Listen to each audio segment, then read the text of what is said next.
नमस्कार, स्वागत है आप सभी का डीडी न्यूज के इस खास बुलेटिन एक्सप्रेस 100 में, जहां हम आपके लेकर आते हैं राजनीति, मनोरंजन, देश दुनिया, खेल और व्यापार जगत की सभी बड़ी खबरों को एक्सप्रेस यानी फटाफट अंदाज में। मैं हूं आंचल गुलाटी गुम्बद। तो आइए देखते हैं खबरों को तेज रफ्तार के साथ। प्रधानमंत्री नरेंद्र मोदी आज अयोध्या के दौरे पर रहेंगे। इस दौरान प्रधानमंत्री समेत उत्तर प्रदेश को 15,700 करोड़ रुपए से अधिक की परियोजनाओं की देंगे सौगात। इनमें अयोध्या और आसपास के क्षेत्रों के विकास के लगभग 11,100 करोड़ रुपए की परियोजनाएं, उत्तर प्रदेश में अन्य परियोजनाओं से संबंधित लगभग 4,600 करोड़ रुपए की परियोजनाएं शामिल हैं। इस अवसर पर प्रधानमंत्री नवनिर्मित अयोध्या एयरपोर्ट और पुनर्विकसित अयोध्या रेलवे स्टेशन का करेंगे उद्घाटन। स्टेशन का नाम अयोध्या धाम जंक्शन रेलवे स्टेशन रखा गया। प्रधानमंत्री मोदी 2 नई अमृत भारत रेलगाड़ियों और 6 वंदे भारत रेलगाड़ियों को हरी झंडी दिखाकर करेंगे रवाना। प्रधानमंत्री का कई अन्य रेलवे परियोजनाओं को भी राष्ट्र को समर्पित करने का कार्यक्रम। प्रधानमंत्री के स्वागत के लिए अयोध्या में शानदार तैयारी की गई। सुरक्षा व्यवस्था चाक चौबंद करने के साथ पूरे शहर को फूलों से सजाया गया। गृहमंत्री अमित शाह आज गुजरात के दौरे पर रहेंगे। अपने दौरे के दौरान अमित शाह गुजरात में कई कार्यक्रमों में लेंगे भाग। अमित शाह श्री स्वामीनारायण गुरुकुल विश्वविद्या प्रतिष्ठानम अहमदाबाद द्वारा आयोजित पूज्य पुराणी स्वामी स्मृति महोत्सव में रहेंगे मौजूद। वहीं गांधीनगर में NCDFI मुख्यालय का करेंगे शिलान्यास। साथ ही ई-मार्केट अवार्ड्स 2023 समारोह में भी करेंगे शिरकत। पूर्वोत्तर में शांति बहाली की दिशा में अहम कदम उठाते हुए केंद्र सरकार, असम सरकार और उल्फा असम के बीच ऐतिहासिक शांति समझौता हुआ। गृहमंत्री अमित शाह की उपस्थिति में त्रिपक्षीय शांति समझौते पर किए गए हस्ताक्षर। इस दौरान गृहमंत्री अमित शाह के अलावा असम के मुख्यमंत्री हेमंत बिस्व शर्मा और उल्फा के अरविंद राजखोवा समेत 16 प्रतिनिधि और सिविल सोसाइटी के 13 प्रतिनिधि मौजूद रहे। त्रिपक्षीय समझौते के दौरान गृहमंत्री अमित शाह और असम के CM को सम्मानित किया गया। साथ ही असम के कई छात्र संगठन के प्रतिनिधि भी मौजूद रहे। गृहमंत्री अमित शाह ने इस दिन को सुनहरा दिन बताते हुए कहा कि प्रधानमंत्री ने दिल्ली और पूर्वोत्तर के बीच की दूरी को कम करते हुए सभी से बातचीत की। गृहमंत्री ने कहा कि पिछले 5 वर्षों में 9 शांति और सीमा संबंधित समझौते हुए, जिसमें पूर्वोत्तर भारत में शांति हुई स्थापित। गृहमंत्री ने विश्वास दिलाया कि समझौते में लिखी एक बात पर अमल किया जाएगा। उन्होंने कहा कि समस्या का समाधान हो रहा है और असम के कई विकास योजनाओं को मंजूरी भी दी गई है। असम के मुख्यमंत्री ने भी इस दिन को ऐतिहासिक बताते हुए कहा कि प्रधानमंत्री मोदी के कार्यकाल और गृहमंत्री अमित शाह के मार्गदर्शन में असम में शांति प्रक्रिया निरंतर जारी है। JDU के वरिष्ठ नेता और बिहार के मुख्यमंत्री नीतीश कुमार को पार्टी का नया अध्यक्ष चुना गया। बिहार के मुख्यमंत्री नीतीश कुमार ने कहा कि उन्होंने पार्टी के राष्ट्रीय अध्यक्ष पद का स्वीकार कर लिया है। इससे पहले नई दिल्ली में JDU की राष्ट्रीय कार्यकारिणी की बैठक हुई, जिसमें JDU के वर्तमान अध्यक्ष राजीव रंजन सिंह ने इस्तीफा दिया, जिसे स्वीकार कर लिया गया। JDU के आंतरिक उठापटक पर भाजपा ने इसे आड़े हाथों लिया। केंद्रीय मंत्री और भाजपा के वरिष्ठ नेता गिरिराज सिंह ने कहा कि नीतीश कुमार पहले भी 2 से 3 अध्यक्षों को हटा चुके हैं और अब वो मुख्यमंत्री पद के कुछ ही दिनों के मेहमान हैं। JDU के वरिष्ठ नेता KC त्यागी ने NDA में जाने की सवाल पर कहा कि जनता दल यूनाइटेड है। उन्होंने कहा कि नीतीश कुमार इंडी गठबंधन के विचारों के संयोजक हैं। नीतीश कुमार को JDU के अध्यक्ष बनाए जाने पर RJD की भी पैनी नजर है। बिहार के डिप्टी CM तेजस्वी यादव ने कहा नीतीश कुमार का पार्टी अध्यक्ष बनना उनकी पार्टी का फैसला है।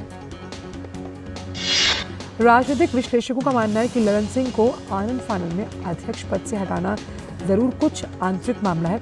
इस बीच JDU के सहयोगी RJD भी इस पूरे घटनाक्रम पर लगातार नजर रखे हुए हैं। मध्य प्रदेश के मुख्यमंत्री मोहन यादव ने दिल्ली में भाजपा के राष्ट्रीय अध्यक्ष JP नड्डा से उनके आवास पर मुलाकात की। राजस्थान में मुख्यमंत्री भजनलाल शर्मा के मंत्रिमंडल का आज विस्तार होना है। दोपहर 3:15 बजे राज्यपाल कलराज मिश्र नए मंत्रियों को दिलाएंगे शपथ। करीब 15 से 20 मंत्रियों की शपथ लेने की संभावना। नामों पर सहमति बनाने को लेकर बुधवार को देर रात तक मुख्यमंत्री भजनलाल शर्मा, प्रदेश अध्यक्ष CP जोशी, वरिष्ठ नेता राजेंद्र राठौड़ और प्रदेश सह प्रभारी विजया राहटकर के बीच लंबी बैठक हुई। वाराणसी में चल रहे काशी तमिल संगमम के दूसरे संस्करण का आज अंतिम दिन। काशी तमिल संगमम के आयोजन ने उत्तर और दक्षिण की डोर को और मजबूत किया। राष्ट्रपति द्रौपदी मुर्मू ने करों का अंतरिम संग्रहण विधेयक 2023 को मंजूरी दी। वहीं राष्ट्रपति ने प्रेस और आवधिक पंजीकरण अधिनियम 2023 को भी मंजूरी दी। संसद के शीतकालीन सत्र में इन दोनों बिलों को पारित किया गया था। कतर अदालत द्वारा 8 भारतीय पूर्व नौसेना कर्मियों की मौत की सजा को कम करने पर विदेश मंत्रालय के प्रवक्ता अरिंदम बागची ने कहा कि अभी कतर का विस्तृत फैसला नहीं देखा। फैसले के बारे में मौखिक रूप से जानकारी सामने आई है। विदेश मंत्रालय के प्रवक्ता अरिंदम बागची ने प्रेस वार्ता कर कहा कि भारतीयों का हित पहली प्राथमिकता, इसे लेकर लीगल टीम और प्रभावितों के परिवार के साथ आगे की प्रक्रिया को लेकर चर्चा की जाएगी।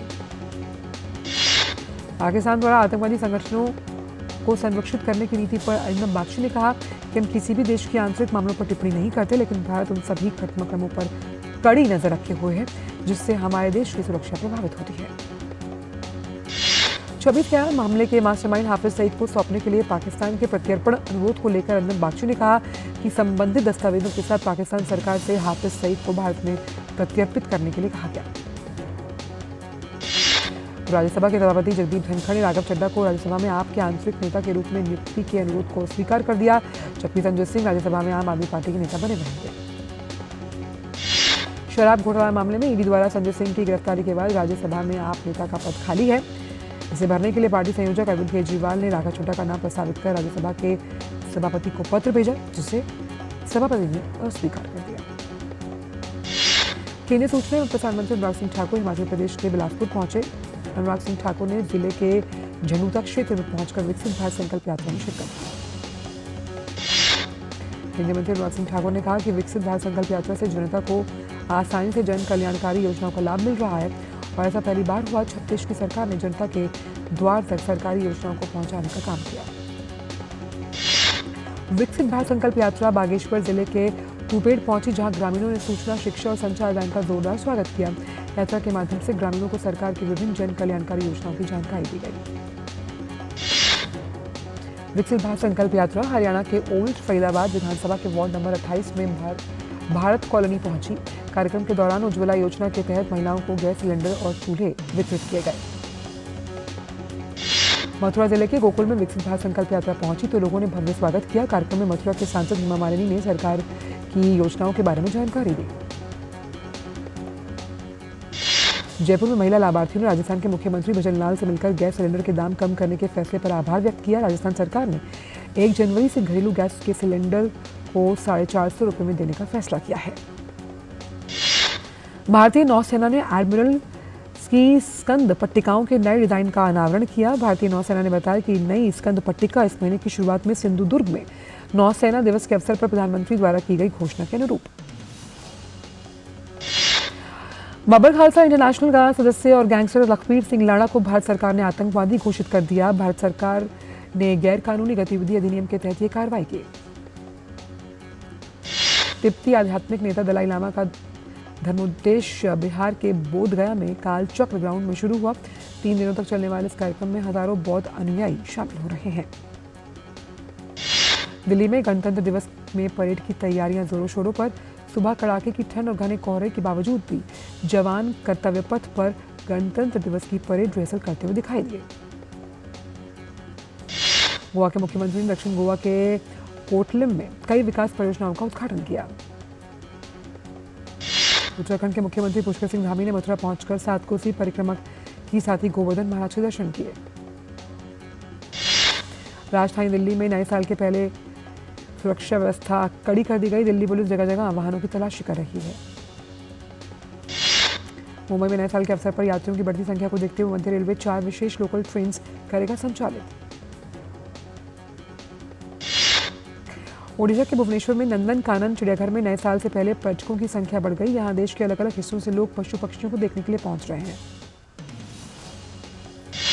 चिड़ियाघर के निदेशक का मानना है कि नंदन कानन का 64वां स्थापना दिवस मनाया जा रहा है। इस अवसर पर केंद्रीय चिड़ियाघर प्राधिकरण ने इसे और बेहतर बनाने के लिए 20 वर्षीय मास्टर प्लान को मंजूरी दी।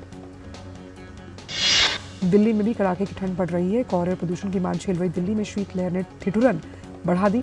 लोग रैन बसेरों में आश्रय ले रहे हैं। बिहार की राजधानी पटना में घने कोहरे के चलते कई उड़ानों के समय को बदलना पड़ा। उड़ान में हो रही देरी की वजह से हवाई अड्डे पर यात्री परेशान। उत्तर प्रदेश के मेरठ में भी घना कोहरा देखने को मिला। कोहरे की वजह से विजिबिलिटी कम, कोहरे और ठंड की वजह से लोगों का सड़कों पर निकलना मुश्किल होता जा रहा है। मुरादाबाद में भी लोग घने कोहरे और शीतलहर से परेशान। बढ़ती ठंड से बचने के लिए बेघर लोग रैन बसेरों का ले रहे हैं सहारा। ठंड से बचने के लिए लोग अलाव सेकते हुए नजर आए। वक्त की छोटे से ब्रेक का।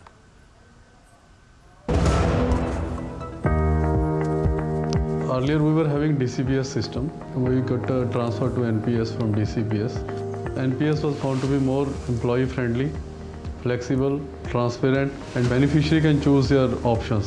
Transition was very smooth. NPS has created app-based systems and online systems, so everything is digitized. It's very helpful and convenient. अपने बेहतर कल को सुनिश्चित करने के लिए NPS जरूरी है। ब्रेक के बाद सभी का स्वागत। हम लोग करते हैं अन्य खबरों का एक्सप्रेस अंदाज में। केंद्रीय वित्त मंत्री निर्मला सीतारमण आज सार्वजनिक क्षेत्र के बैंकों के प्रमुखों के साथ करेंगी बैठक। बैठक में प्रधानमंत्री जनधन योजना, किसान credit card, stand up India, प्रधानमंत्री मुद्रा योजना सहित विभिन्न योजनाओं के लिए निर्धारित लक्ष्यों को प्राप्त करने में बैंकों की प्रगति की होगी समीक्षा। बैठक में बैंकों के एनपीए और कर्ज वसूली की स्थिति पर भी होगी चर्चा। इसके साथ ही वित्त मंत्री बैंकों के वित्तीय समावेश, संपत्ति गुणवत्ता और कारोबार वृद्धि योजना की भी करेंगी समीक्षा। आरबीआई की तरफ से ऋणों के लिए दंडात्मक जोखिम भार लगाने के लिए बीच नए व्यक्तिगत ऋणों के वितरण में वृद्धि दर की अगर बात की जाए तो नवंबर में घटकर 18% के आसपास रह गई। वाणिज्य मंत्री पीयूष गोयल ने कहा कि वैश्विक आर्थिक महाशक्ति के रूप में भारत की स्थिति को ऊपर उठाने के लिए आने वाले महीनों में कई बड़े कार्यक्रमों का आयोजन किया जाएगा।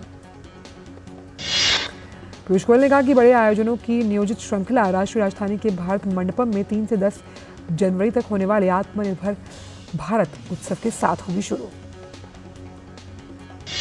केंद्र सरकार कृषि आय में सुधार के लिए राज्य सरकारों के सहयोग से सिक्किम, अरुणाचल प्रदेश और मेघालय में केसर की खेती बढ़ाने के उपाय कर रही है, क्योंकि केसर कीमत न्यूनतम 3.5 लाख रुपए प्रति किलोग्राम है।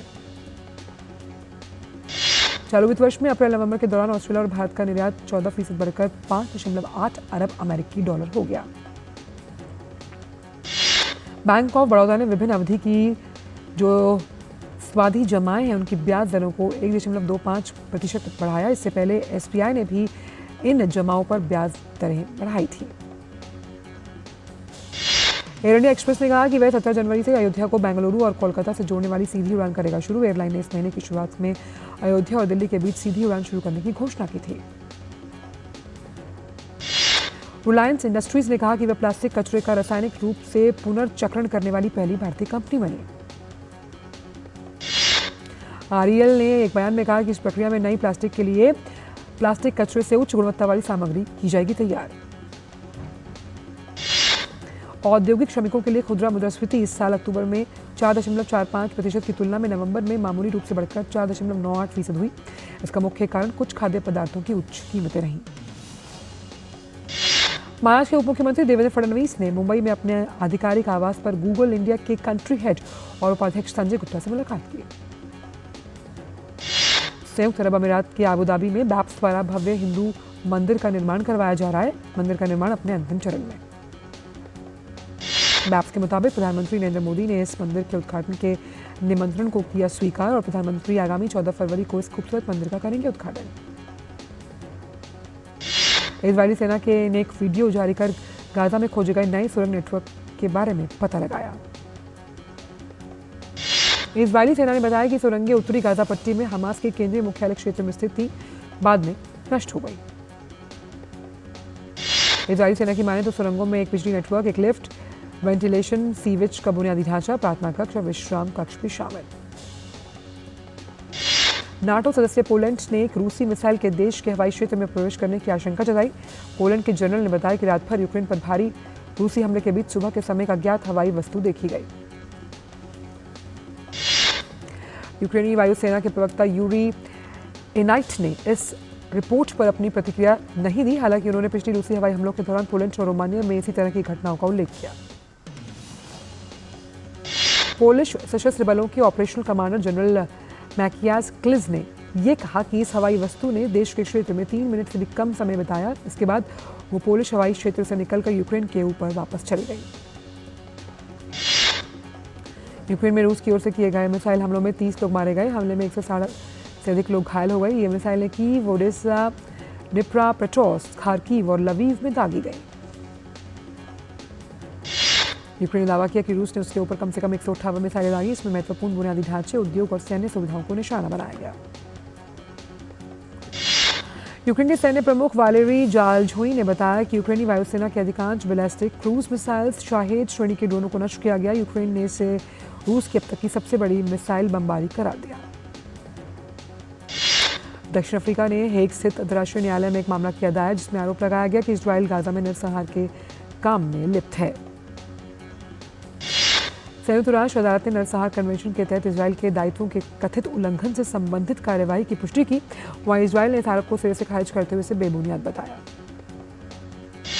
इजरायली विदेश मंत्रालय ने कहा कि दक्षिण अफ्रीका द्वारा फैलाए गए खून के अपमान को घृणा के साथ वो खारिज करता है। चिली के एक परिवार में 7 किलो के बच्चे का जन्म हुआ। ये चिली में अब तक का सबसे अधिक वजन वाला बच्चा है। बच्चे का जन्म कुरेन निल्ह्यू के एक अस्पताल में हुआ और स्वास्थ्य संबंधी समस्याओं के कारण अस्पताल में उसे भर्ती करना पड़ा। बच्चा बाल चिकित्सा गहन देखभाल में है। पेरू में बाढ़ का कहर जारी, जिसकी वजह से सड़कें नदियों में बदल गईं, घरों में पानी भर गया। अमेज़न क्षेत्र में कोंडोर कैनक्वी में निवासियों को अपने घर और सामान छोड़ने के लिए मजबूर होना पड़ा। भारी बारिश के कारण 50 से अधिक घर प्रभावित हुए। लगातार बारिश के कारण अधिकारियों ने कहा कि निवासियों को निकालने की आवश्यकता हो सकती है और स्थानीय लोगों को भी सतर्क रहना पड़ेगा। भारत और ऑस्ट्रेलिया की महिला क्रिकेट टीमों के बीच खेली जा रही 3 वनडे मैचों की सीरीज का दूसरा मैच आज मुंबई के वानखेड़े स्टेडियम में खेला जाएगा। सीरीज के पहले मैच में ऑस्ट्रेलिया ने भारत को 6 विकेट से हरा दिया। आवेश खान को दक्षिण अफ्रीका के खिलाफ होने वाले दूसरे टेस्ट से पहले भारत के टेस्ट दल में शामिल किया गया। आवेश को चोटग्रस्त मोहम्मद शमी के स्थान पर दल में किया गया शामिल। ऑस्ट्रेलिया ने पाकिस्तान को मेलबर्न टेस्ट में हराया। इस जीत के साथ ऑस्ट्रेलिया ने 3 मैच की सीरीज में 2-0 की बढ़त बना ली।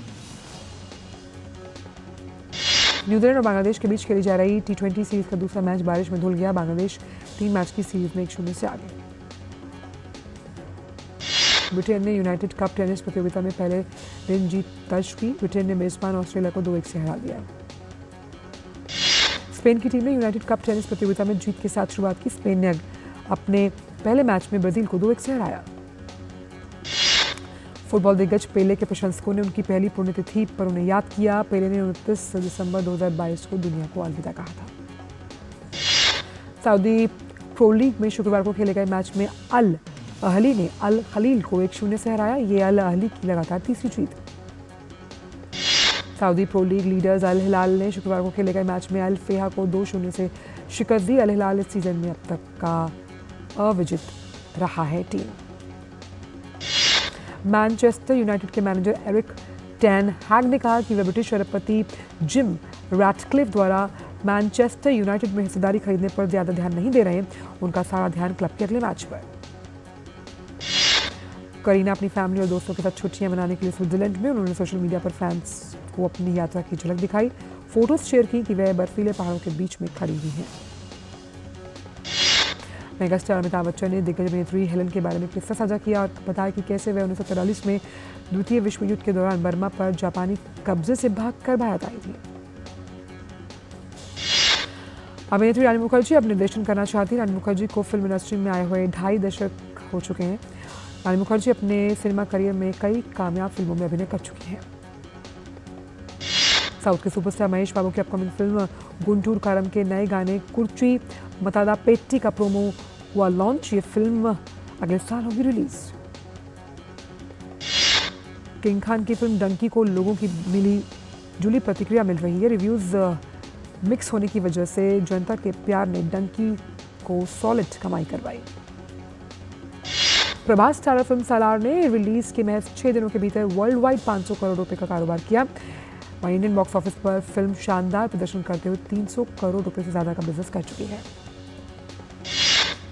बॉलीवुड के मिस्टर परफेक्शनिस्ट आमिर खान की बेटी इरा खान अपने लॉन्ग टाइम बॉयफ्रेंड नुपुर शिखरे संग शादी के बंधन में बंधने जा रही हैं। इस कपल ने प्री वेडिंग फंक्शन की शुरुआत हो चुकी है। इरा खान और नुपुर की शादी महाराष्ट्रियन रीति रिवाजों से होगी। मराठी फिल्मों के सुपरस्टार अंकुश चौधरी निर्देशक अर्जुन राज की मल्टी लैंग्वेज एक्शन फिल्म हर हर महादेव में काम करते नजर आएंगे। भारतीय सिनेमा की प्रतिष्ठित शख्सियत अमिताभ बच्चन ने कौन बनेगा करोड़पति 15 के दौरान अपने कॉलेज के दिनों को याद किया। वह किरोड़ीमल कॉलेज में पढ़ा करते थे। उन्होंने अपने कॉलेज के दिनों को जो याद किया है उसके अनुभव भी साझा किए। एक्सप्रेस 100 में इतना